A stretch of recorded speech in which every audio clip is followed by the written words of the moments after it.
All right, so once we have used our hosting and our cPanel to load the WordPress app onto our domain, a couple things just to be able to log into your WordPress site, you're going to want to go to your domain, hit the / key, and hit wp-admin to be able to log in.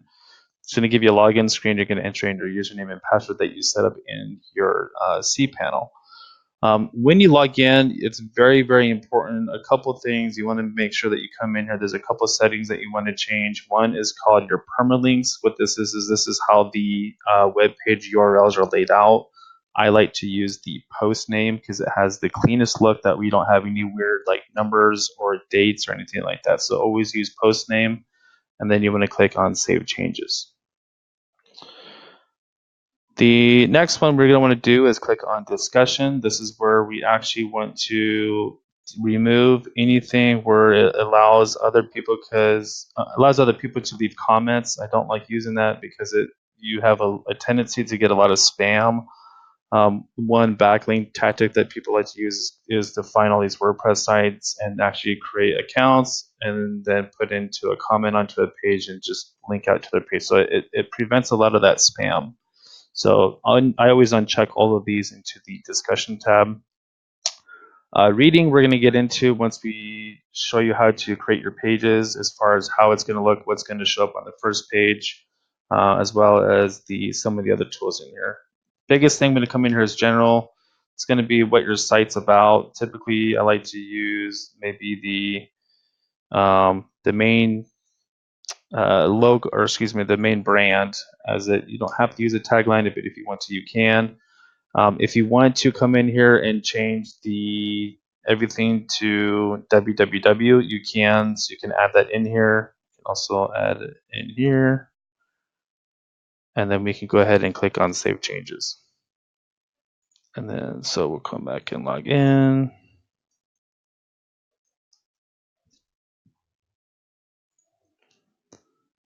And then if we go to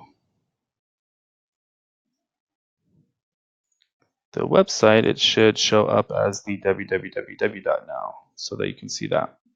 Okay. Next is appearance. So appearance this is where we upload any themes that we want to upload. If we want to upload a new theme, maybe that we purchased from Theme Forest, we click on Add New, and then click on Upload, and choose the zip file, and then click on Install. And then once it's uploaded, you find the theme that you just uploaded, and then click on Activate. Widgets, I usually like to come in here and remove some of the widgets that are on default. So you want to come in here, remove these, because you don't want a lot of this stuff to show up on the home page. You can add some of these things later on if you want to, but I usually like to remove those widgets. Theme editor, I would not come in here and use or touch. Typically, that's going to be for a custom thing that you need to change on the PHP file of your WordPress theme or of your WordPress framework. I would recommend not coming into this field.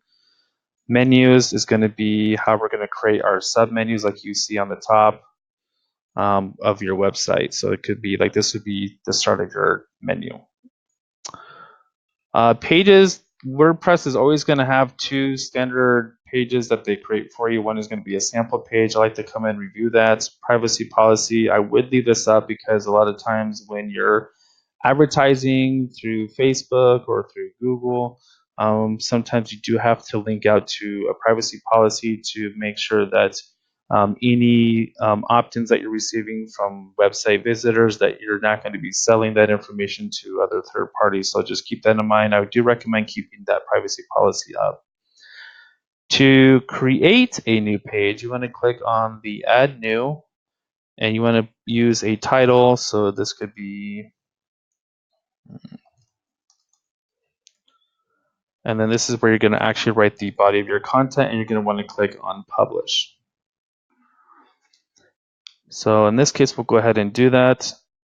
What I like to do even before then, because WordPress has made a lot of changes with their layouts, there's a couple things that I like to come in here. One is installing, there's a couple of plugins that I like to install first. One is Classic Editor.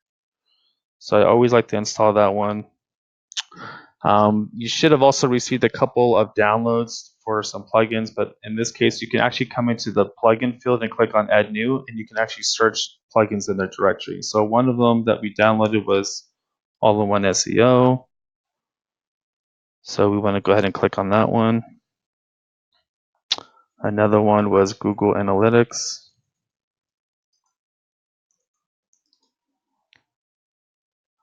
And it's going to be this one, right, the orange and blue one. And then another one was going to be our Facebook pixel. And we can go ahead and add that.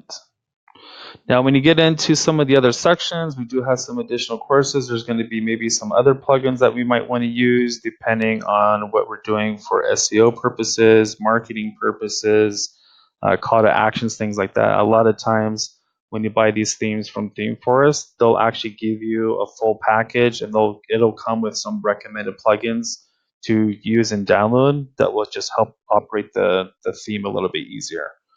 So once we do that, once we install them, we can come into the install plugins field, and then we can actually just click on each one that we wanted to activate, and you can do bulk actions. Just click on activate and hit apply. Now all of these are going to be activated. So a couple of things, sometimes depending on the plugins, it puts it into different sections. Like Google Analytics has its own tab. Sometimes if you click on settings, like the Facebook pixel is actually right here. So just keep that in mind that when you're looking at some of the plugins, trying to figure out where they are so that you can manage them. Sometimes they're on the tab, sometimes they're in settings or tools. Also, too, like we just uploaded something to help us with doing SEO for our pages. So a lot of times, maybe the tools are actually embedded into the page fields. In this case, it actually was. But let me go ahead and add the classic editor. So that one is installed, settings. Okay.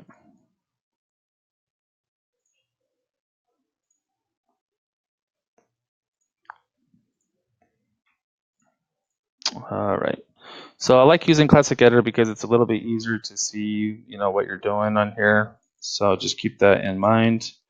It just makes your job a lot easier. The all-in-one SEO, you're going to notice that's on the bottom here. The purpose of this theme is Google looks for titles of your pages to be relevant for users, so you can actually customize these title fields into each individual page. Description is actually writing a meta description, so what it shows in the SERP. So if you look at, let's say, best supplements. The meta description is what you see right here. So you can actually customize this section. This is a meta description, and then this is the page title that you see. So that's going to be what you write in here. And then we want to, any updates that we do, just come in here and click update. But that's how you create the pages. If you know any type of HTML, you can get a little bit more fancy with using text editor that actually allows you to insert HTML code if you need to. The next thing I really want to show you is menus, because once we've created our pages, we can customize our menus and how they look and how they perform. So you can name them whatever you want. So we can say main menu. And then we can choose how we want those layouts to be. So this could be the home page. We add those.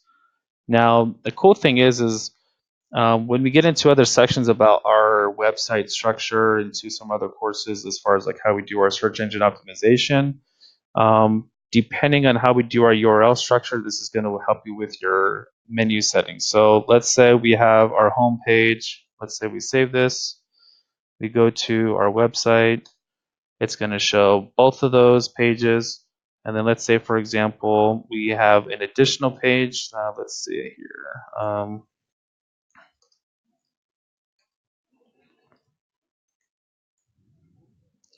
So this could be products. So if we go back into the menu, we can choose how we want the menu bars to be. So if you click on save, you'll see what it looks like. It automatically is going to add the top menus there. We can also use drop down menus, so we can actually just slide. If you notice there, you just slide it a little bit, so it's underneath the home there. Let's go ahead and remove that. So we'll leave that field, and then let's say CBD gummies is going to be a sub page, so you can see a drop down. So if we click on save,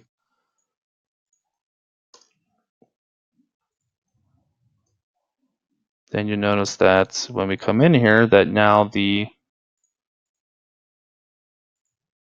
main page is here. It's going to have a drop down menu.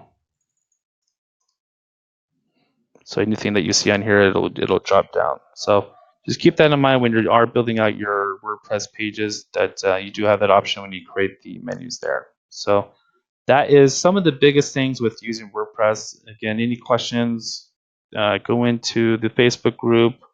WordPress is a really good, solid platform to use, very, very user friendly on how to use WordPress. So thank you.